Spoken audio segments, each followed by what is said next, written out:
നമസ്കാരം.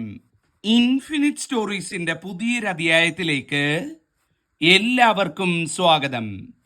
നമ്മുടെ ജീവിതത്തിലെ സകല ദുഃഖ ദുരിതങ്ങളും തീർക്കാൻ, നമ്മുടെ ജീവിതത്തിലെ സങ്കടങ്ങളൊക്കെ തുടച്ചു നീക്കി സന്തോഷത്തിൻ്റെയും സമാധാനത്തിൻ്റെയും ഐശ്വര്യത്തിൻ്റെയും ദിവസങ്ങൾ സമ്മാനിക്കാൻ സാക്ഷാൽ മഹാവിഷ്ണു ഭഗവാൻ, നമ്മുടെ സ്വന്തം ശ്രീകൃഷ്ണ ഭഗവാൻ ഗുരുവായൂരപ്പൻ നമ്മളെ കാണാനെത്തുന്ന മറ്റൊരു വിഷു കൂടി കടന്നു വരികയാണ്. തിങ്കളാഴ്ച വിഷുവിൻ്റെ അന്ന് ഞാൻ ഈ പറയുന്ന നക്ഷത്രത്തിൽ ജനിച്ചവർ നിങ്ങളുടെ വീട്ടിലുണ്ട് എന്നുണ്ടെങ്കിൽ അവരോട് വീട്ടിനടുത്തുള്ള ശ്രീകൃഷ്ണസ്വാമി ക്ഷേത്രത്തിൽ പോയി ഭഗവാനെ കണ്ടു തൊഴാൻ പറയണം കേട്ടോ. ഭഗവാൻ ഇവരെ കാത്തിരിക്കുകയാണ്. ഇവർ ചെന്ന് പ്രാർത്ഥിച്ച് ഭഗവാനോട് എന്ത് സങ്കടം പറഞ്ഞാലും ഭഗവാൻ ആ സങ്കടങ്ങളെല്ലാം കേൾക്കും, അത് തീർത്തു തരും. ഇവരുടെ ജീവിതത്തിൽ ഐശ്വര്യവും സമ്പൽ സമൃദ്ധിയും അച്ചിട്ടാണ്. ഇതിൻ്റെ അർത്ഥം മറ്റു നാളുകാരൊന്നും പോകണ്ട എന്നല്ല. പക്ഷേ ഈ നാളുകാരുടെ ജീവിതത്തിൽ ഒരുപാട് ദുഃഖങ്ങളും പ്രയാസങ്ങളും ഉണ്ട്. അതെല്ലാം തീർക്കാനായിട്ട് ഈ ഒരു വിഷു ദിവസത്തെ ഭഗവത് ദർശനം അതെല്ലാം കൊണ്ടും ഐശ്വര്യമാക്കി തരും എന്നുള്ളതാണ്. അപ്പം ദീർഘിപ്പിക്കുന്നില്ല, ആ നക്ഷത്രങ്ങൾ ഏതൊക്കെയാണ്, എന്താണ് എന്നുള്ളത് നമുക്ക് മനസ്സിലാക്കാം. ഒന്നാമത്തെ നക്ഷത്രം എന്ന് പറയുന്നത് പൂയം നക്ഷത്രമാണ്. പൂയം നക്ഷത്രക്കാരുടെ മനസ്സിൽ ഒരുപാട് ആശങ്കകളും ഒരുപാട് പ്രശ്നങ്ങളും മനപ്രയാസങ്ങളും ഒക്കെയുള്ള ഒരു സമയത്തിലൂടെയാണ് കടന്നു പോയിക്കൊണ്ടിരിക്കുന്നത്. പൂയങ്കാര് ഈ വിഷുവിന് ഭഗവാനെ പോയി കാണണം കേട്ടോ.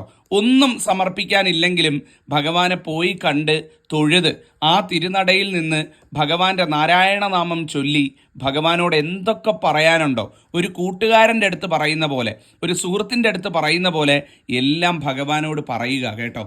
നിങ്ങളുടെ ജീവിതത്തിലെ സകല ദോഷവും ഈ വിഷു കൊണ്ട് തീരും. ഭഗവാൻ ഇറങ്ങി വന്ന് എല്ലാ അനുഗ്രഹവും നൽകി നിങ്ങളുടെ ജീവിതം ഐശ്വര്യപൂർണ്ണമാക്കുന്നതാണ്. രണ്ടാമത്തെ നക്ഷത്രം എന്ന് പറയുന്നത് ചിത്തിര നക്ഷത്രമാണ്. ചിത്തിരക്കാര് ഒരുപാട് വലഞ്ഞുകൊണ്ടിരിക്കുന്ന ഒരു സമയമായിരുന്നു കഴിഞ്ഞ കുറേ കാലം എന്ന് പറയുന്നത്. ഏത് കാര്യത്തിനിറങ്ങിയാലും തടസ്സവും പ്രശ്നങ്ങളും മനപ്രയാസങ്ങളും ഒന്നുമാറി വീട്ടിൽ അലങ്കോലങ്ങളും പ്രശ്നങ്ങളും ഒക്കെ ഒരു മനസ്സമാധാനമില്ലാത്ത ഒരു ജീവിതത്തിലൂടെ ആയിരുന്നു ചിത്തിരക്കാര് പൊയ്ക്കൊണ്ടിരുന്നത്. ഈ വിഷുവിന് നിങ്ങൾ ഭഗവാനെ പോയി കണ്ട് നിങ്ങൾക്കുള്ള സങ്കടങ്ങളൊക്കെ നിങ്ങൾ ഭഗവാനോട് പറയുക. അമ്പലത്തിൽ ചെന്ന് ഭഗവാനെ കണ്ട് പറഞ്ഞു കഴിഞ്ഞാൽ ഈ വിഷു ദിവസം അച്ചിട്ടാണ് നിങ്ങളുടെ സങ്കടങ്ങളെല്ലാം തുടച്ചു നീക്കപ്പെടും. ഈ ചിത്തിരക്കാരായിട്ടുള്ള മക്കളൊക്കെയുള്ള അമ്മമാരുണ്ട് എന്നുണ്ടെങ്കിൽ ഒന്ന് നിർബന്ധപൂർവ്വം മക്കളെ അമ്പലത്തിൽ പറഞ്ഞു വിടുക. കുഞ്ഞുങ്ങൾ പോയി പ്രാർത്ഥിക്കട്ടെ, അവരുടെ ജീവിതത്തിൽ എല്ലാ സൗഭാഗ്യവും കിട്ടും. അടുത്ത നക്ഷത്രം എന്ന് പറയുന്നത് മകം നക്ഷത്രമാണ്. മകം നക്ഷത്രക്കാരെ പറ്റി പറയുമ്പം ഇവരുടെ ജീവിതത്തിൽ ഒരുപാട് പ്രതിസന്ധികൾ തരണം ചെയ്ത് മുന്നോട്ട് പോകേണ്ട ഒരു കാലഘട്ടമാണ് വരാൻ പോകുന്നത്. ഒരുപാട് സൗഭാഗ്യങ്ങൾ വരുന്നുണ്ട് എന്നുണ്ടെങ്കിലും പലതും മാനസികമായിട്ട് ക്ലേശങ്ങൾ വരാനുള്ള സാധ്യത വളരെ കൂടുതലാണ്. തീർച്ചയായിട്ടും മകം നക്ഷത്രക്കാര് ഈ വിഷുവിന് ഭഗവാനെ പോയി കണ്ട് പ്രാർത്ഥിക്കണം.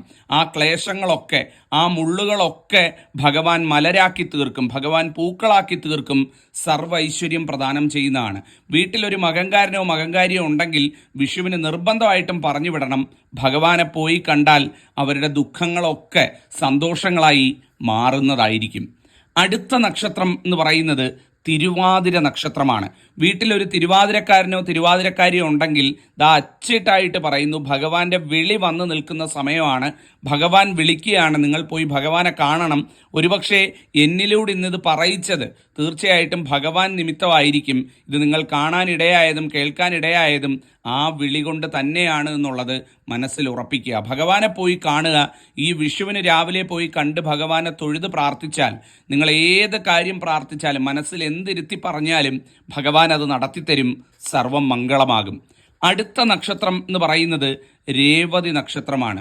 1000 പ്രശ്നങ്ങളുടെ നടുക്കൂടാണ് രേവതി കടന്നു പോയിക്കൊണ്ടിരിക്കുന്നത്. രേവതിക്കാർക്ക് വേറെ ആരോടും ചോദിക്കേണ്ട കാര്യമില്ല.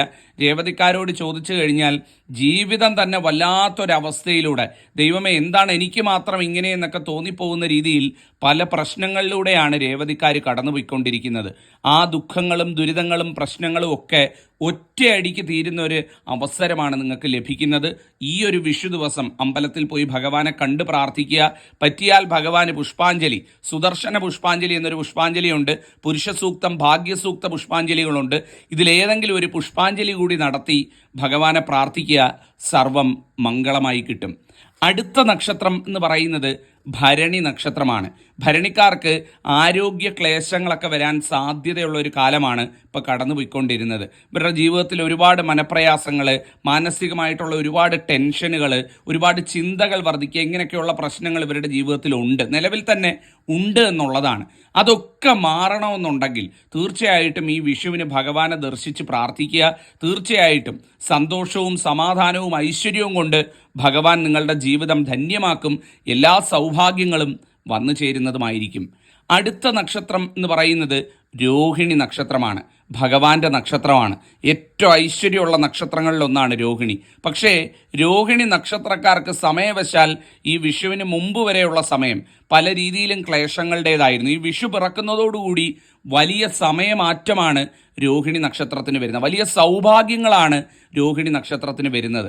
അതുകൊണ്ട് തന്നെ തീർച്ചയായിട്ടും രോഹിണിക്കാർ അമ്പലത്തിൽ പോയി ഭഗവാനെ കണ്ട് ഈ വിഷുപ്പുലരിയിൽ തരാൻ പോകുന്ന എല്ലാ സൗഭാഗ്യങ്ങൾക്കും, തന്നിട്ടുള്ള എല്ലാ സൗഭാഗ്യങ്ങൾക്കും നന്ദി പറയുക. ഭഗവാനെ പോയി കണ്ട് നിങ്ങൾ നന്ദി പറഞ്ഞ് പ്രാർത്ഥിക്കൂ.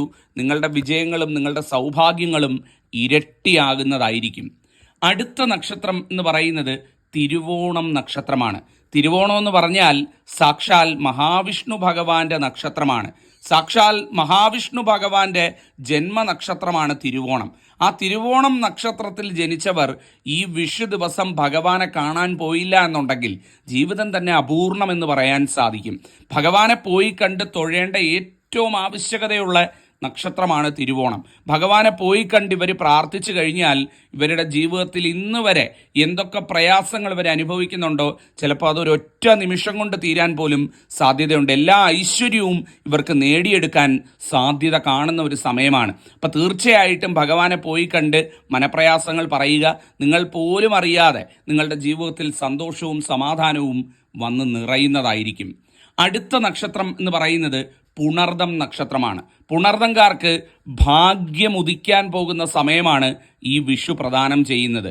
ജീവിതത്തിലെ പുച്ഛവും പരിഹാസവും എഴുതിത്തള്ളലുകളും ഒക്കെ വിധിയെഴുത്തുകളും ഒക്കെ പൊളിച്ചെഴുതി പുണർദം നക്ഷത്രം ഈ ഭൂമിയിൽ ഏറ്റവും നേട്ടം കൈവരിക്കുന്ന കാലമാണ് വന്നു ചേരാൻ പോകുന്നത്. അതുകൊണ്ട് പുണർദംകാർ നിർബന്ധമായിട്ടും ഭഗവാനെ കാണാൻ പോകണം കേട്ടോ. ആ ചൈതന്യമുള്ള ഭഗവത് ദർശനം ഈ ഒരു വിഷുപ്പുലരിയിൽ പുണർദംകാർ നേടിയെടുക്കണം. അത് നിങ്ങൾക്ക് എല്ലാ സൗഭാഗ്യവും ഇരട്ടിയാക്കി തരും എന്നുള്ളതാണ്. ഭഗവാനെ കാണാൻ പോകാൻ മറക്കല്ലേ. വീട്ടിൽ പുണർദംകാരൊക്കെ ഉണ്ടെങ്കിൽ, മുതിർന്നവരൊക്കെ ഒന്ന് ഇത് കേൾക്കുന്നവരുണ്ട് എന്നുണ്ടെങ്കിൽ നിർബന്ധിച്ചായാലും അവരെ ഒന്ന് പറഞ്ഞ് ഭഗവാനെ കാണാൻ വിടുക. പോയി കണ്ടാൽ അതിൻ്റെ മാറ്റം ഉറപ്പായിട്ടുള്ള കാര്യമാണ്. അടുത്ത നക്ഷത്രം എന്ന് പറയുന്നത് അശ്വതി നക്ഷത്രമാണ്. അശ്വതിക്കാരും നിർബന്ധമായിട്ട് ഭഗവത് ദർശനത്തിന് പോകേണ്ട, ഭഗവാനെ കണ്ട് തൊഴേണ്ട ഒരു കാലഘട്ടമാണ്. ഭഗവാന്റെ ഒരു അനുഗ്രഹം ജ്യോതിഷവശാൽ നോക്കിക്കാണുന്ന സമയത്ത് ഏറ്റവും കൂടുതൽ കിട്ടുന്ന ഒരു കാലമാണ് അശ്വതി നക്ഷത്രത്തെ സംബന്ധിച്ചിടത്തോളം ഈ വിഷു പിറക്കുന്നതോടുകൂടി കടന്നു വരാൻ പോകുന്നത്. അശ്വതിക്കാരും വീട്ടിലുണ്ട് എന്നുണ്ടെങ്കിൽ, പ്രത്യേകിച്ചും അശ്വതി നക്ഷത്രത്തിൽ ജനിച്ച സ്ത്രീകൾ ജീവിതത്തിൽ ഒരുപാട് നേട്ടം സ്ത്രീകൾ പ്രത്യേകിച്ചും കൊയ്യുന്ന ഒരു കാലമാണ് വരാൻ പോകുന്നത്. നിർബന്ധമായിട്ടും ഭഗവാനെ ശ്രീകൃഷ്ണസ്വാമിയെ പോയി തൊഴണം. ഭഗവാന്റെ അനുഗ്രഹം എല്ലാ ഐശ്വര്യവും കൊണ്ടുവരും. അടുത്ത നക്ഷത്രം എന്ന് പറയുന്നത് വിശാഖം നക്ഷത്രമാണ്. വിശാഖംകാരുടെ ജീവിതത്തിലെ ഒരുപാട് ദുഃഖ ദുരിതങ്ങൾക്ക് അവസാനം കുറിക്കുന്ന ഒരു വിഷുവാണ് ഈ വരാൻ പോകുന്നത്. ഈ വിഷുഫലം അല്ലെങ്കിൽ ഈ വിഷു പിറക്കുന്നതോടുകൂടി വരാൻ പോകുന്ന ആ ഒരു സമയമാറ്റം ഇവരുടെ ജീവിതത്തിൽ ഒരുപാട് നേട്ടങ്ങൾ, ഉയർച്ചകൾ, സൗഭാഗ്യങ്ങൾ പ്രദാനം ചെയ്യാൻ പോവുകയാണ്. വീട്ടിലൊരു വിശാഖംകാരനോ വിശാഖംകാരിയോ ഉണ്ട് എന്നുണ്ടെങ്കിൽ മറക്കാതെ ഭഗവാനെ പോയി കണ്ട് വിഷുനാളിൽ തൊഴാൻ പറയണം. ഇവരുടെ ജീവിതം സർവൈശ്വര്യത്തിൻ്റെ കൊടുമുടി കയറുമെന്നുള്ള കാര്യം ഉറപ്പായിട്ടുള്ള കാര്യമാണ്. അടുത്ത നക്ഷത്രം എന്ന് പറയുന്നത് ഉത്രാടം നക്ഷത്രമാണ്. ഉത്രാടംകാർ ജീവിതത്തിൽ ഒരുപാട് പ്രയാസങ്ങൾ അനുഭവിച്ചു കൊണ്ടിരിക്കുന്ന, ഒരു രീതിയിലും മനസ്സമാധാനമില്ലാത്തൊരു കാലത്തിലൂടെയാണ് കടന്നു പോയിക്കൊണ്ടിരിക്കുന്നത്. ഒരുപാട് പ്രയാസങ്ങളുണ്ട്. പറയാൻ തുടങ്ങിക്കഴിഞ്ഞാൽ ഇന്നൊന്നും പറഞ്ഞു തീരാത്തത്ര മനസ്സിൽ ഒതുക്കിപ്പിടിച്ച് അടക്കിപ്പിടിച്ച് ജീവിക്കുന്നവരാണ് ഉത്രാടംകാർ. അവരുടെ ജീവിതത്തിൽ ഈ വിഷുവോടുകൂടി ചില മാറ്റങ്ങളൊക്കെ ഉണ്ടാകും. തീർച്ചയായിട്ടും ഭഗവാനെ പോയി കണ്ട് പ്രാർത്ഥിക്കുക. വീട്ടിനടുത്ത് മഹാവിഷ്ണു അമ്പലമോ ശ്രീകൃഷ്ണ അമ്പലമോ ഉണ്ടേ പോയി തൊഴുത് ഭഗവാന്റെ പാദത്തിങ്കൽ തൊഴുത് സമർപ്പിച്ച്, മനസ്സ് സമർപ്പിച്ച് ധൈര്യമായിട്ട് വീട്ടിലേക്ക് വരൂ. എല്ലാം മംഗളമായി വരുന്നതായിരിക്കും. അടുത്ത നക്ഷത്രം പൂരുരുട്ടാതി നക്ഷത്രമാണ്. ഇത്രയേറെ അനുഭവിച്ച് കഷ്ടപ്പെട്ട ഒരു നക്ഷത്രം ഈ അടുത്ത കാലത്ത് വേറെ ഇല്ല കേട്ടോ. പൂരുരുട്ടാതിക്കാർ ഒരുപാട് പ്രയാസങ്ങൾ, ഒരുപാട് പ്രശ്നങ്ങൾ, ഒന്ന് തീരുമ്പോൾ ഒന്ന് എന്നുള്ള രീതിയിൽ ജീവിതത്തെ തന്നെ വല്ലാതെ വെറുത്തു പോകുന്ന രീതിയിൽ ഒരുപാട് പ്രശ്നങ്ങൾ ഇവരുടെ ജീവിതത്തിൽ കഴിഞ്ഞ കുറേ കാലത്തുണ്ടായിട്ടുണ്ട്. ഒരുപാട് കുറ്റപ്പെടുത്തലുകൾ, ഒരുപാട് പരിഹാസങ്ങൾ, ഇതൊക്കെ ഏറ്റുവാങ്ങേണ്ടി വന്ന നാളുകാരാണ് പൂരുരുട്ടാതിക്കാർ. ദൈവമേ, എന്തിനാ എന്നെ ഈ നാളിൽ ജനിപ്പിച്ച, ഇതൊരു നല്ല നാളല്ലല്ലോ എന്നൊക്കെ പലപ്പോഴും വിചാരിച്ചു പോയവരാണ് പൂരുരുട്ടാതിക്കാരെന്ന് പറയുന്നത്. എന്നാൽ ഭഗവാൻ നാരായണൻ ഈ പ്രാർത്ഥനയും ഈ ചോദ്യങ്ങളും ഒക്കെ കേൾക്കുന്നുണ്ട്. ഭഗവാന്റെ അനുഗ്രഹം ഏറ്റവും കൂടുതൽ കിട്ടാൻ പോകുന്ന ഒരു നാളാണ് പൂരുരുട്ടാതി. തീർച്ചയായിട്ടും അമ്പലത്തിൽ പോയി ഭഗവാനെ കണ്ടു തൊഴുത് പ്രാർത്ഥിക്കണം. ഈ വിഷുവിന് വിട്ടുകളയരുത് അവസരം. പോയി കണ്ട് പ്രാർത്ഥിക്കൂ, സർവം മംഗളമാകും. അവസാനത്തെ നക്ഷത്രം എന്ന് പറയുന്നത് പൂരം നക്ഷത്രം. 2025 വിഷുബലങ്ങൾ പ്രകാരം ഒരുപാട് ക്ലേശങ്ങൾ കാണുന്ന ഒരു നക്ഷത്രമാണ് പൂരം നക്ഷത്രം എന്ന് പറയുന്നത്. ഒരുപാട് പ്രശ്നങ്ങൾ, ഒരുപാട് ദുഃഖങ്ങൾ. പക്ഷേ ഇതെല്ലാം തീർക്കാനായിട്ട് ഏറ്റവും നല്ല അവസരമാണ് ഈ വിഷു ദിവസം രാവിലെ ഭഗവാനെ പോയി കണ്ട് ദർശിച്ച് ഭഗവാന്റെ നടക്കിൽ നിന്ന് നാരായണനാമം ചൊല്ലി പ്രാർത്ഥിക്കുക എന്ന് പറയുന്നത്. അങ്ങനെ ഒരു തുടക്കമാണ് ഈ വിഷുവിന് നിങ്ങൾക്ക് പൂരംകാർക്ക് കിട്ടുന്നത് എന്നുണ്ടെങ്കിൽ അതിൽ പരമൊരു സൗഭാഗ്യം വേറെ കിട്ടാനില്ല. ഏറ്റവും ഐശ്വര്യമാണ്. ഇപ്പം ഞാൻ ഏകദേശം ഒരു 10-15 നാളുകാരെ ഇവിടെ പറഞ്ഞ് മൊത്തം 27 നാളുകളുള്ളതിൽ ഈ നാളുകാർ ഒരു കാരണവശാലും ക്ഷേത്ര ദർശനം മുടക്കരുത്. ഭഗവാനെ പോയി കാണാൻ മറക്കരുത്. പോയി കണ്ടാൽ അതിൻ്റെ ഗുണം നിങ്ങൾക്കും കുഞ്ഞുങ്ങൾക്കും കുടുംബത്തിനും തീർച്ചയായിട്ടും ലഭിക്കുന്നതാണ്. പോകുന്ന സമയത്ത് 1 രൂപ നാണയമോ 5 രൂപ നാണയമോ ഭഗവാന് കൈനീട്ടം സമർപ്പിക്കാനായിട്ട് തലയിൽ ഒഴിഞ്ഞ് എല്ലാവരും കൊണ്ടുപോവുക. അത് കൊണ്ടുപോയി ഭഗവാന് സമർപ്പിച്ച് പ്രാർത്ഥിക്കുന്നത് നിങ്ങൾക്ക് ഏറ്റവും ഐശ്വര്യം. ഭഗവാന് കൈനീട്ടം നൽകുക അത് ഏറ്റവും ഐശ്വര്യമുള്ള കാര്യമാണ്. ആരും വിട്ടുകളയരുത് എന്നുള്ളതാണ്. അതുപോലെ തന്നെ അമ്പലത്തിൽ പോകുന്നവർ നേരത്തെ പറഞ്ഞ പോലെ സുദർശന പുഷ്പാഞ്ജലി, പുരുഷ സൂക്ത പുഷ്പാഞ്ജലി, ഭാഗ്യസൂക്ത പുഷ്പാഞ്ജലി, പാൽപ്പായസം, ഈ വഴിപാടുകൾ കഴിക്കുന്നത് ഏറ്റവും നല്ലതാണ്. നിങ്ങളുടെ സ്ഥിതി അനുസരിച്ച് ഏതെങ്കിലും 2 എണ്ണം ചെയ്യുക. ഏതെങ്കിലും ഒരു പുഷ്പാഞ്ജലിയും ഒരു പാൽപ്പായസവും കഴിപ്പിക്കുക. അതിൻ്റെ എല്ലാ നേട്ടങ്ങളും നിങ്ങൾക്കും വന്നു ചേരുന്നതാണ്. ജഗദീശ്വരനെ അനുഗ്രഹിക്കട്ടെ. നല്ലതേ വരുള്ളൂ. 15 നാളുകാർ മറക്കണ്ട. നന്ദി, നമസ്കാരം.